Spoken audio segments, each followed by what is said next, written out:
But one thing when I go to Brazil, one thing I always know is going to happen. I have this expectation, and I'm preparing myself for it even now because I know what's going to happen when I get there. The culture is different there.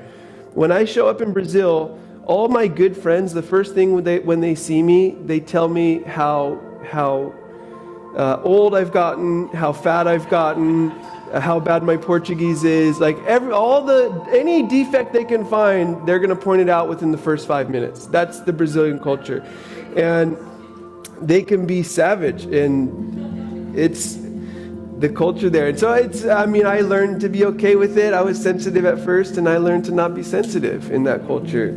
But I don't mind people making fun of me in general. I am used to it. I grew up in a big family, and I have lived in Brazil, and I've been around that a lot. So I'm usually okay with it. But it's interesting how I don't mind people making fun of me until it touches an insecurity, right? If I'm secure, if someone's telling me something that I already have dealt with in my own mind, no problem. I'm okay with it. But as soon as someone touches an insecurity, I remember early on in Brazil,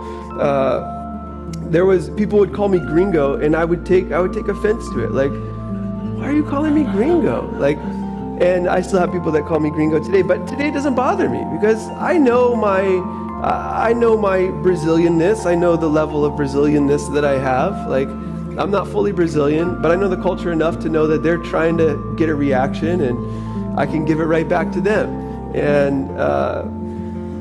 And so because I don't have the insecurity anymore, it doesn't affect me anymore. When my friends say that to me, who cares if they call me gringo? Like, it's a joke, and I'll joke back on them something just as harsh.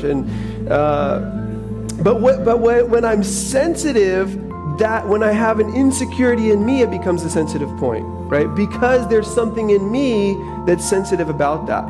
And so what I want for us to see, the overall context of what I want us to see in the section that we're in, we have all of these practical applications, but we're only able to do this if those insecurities, if those voids, if those things inside of us that haven't been resolved are resolved, then we're free to love.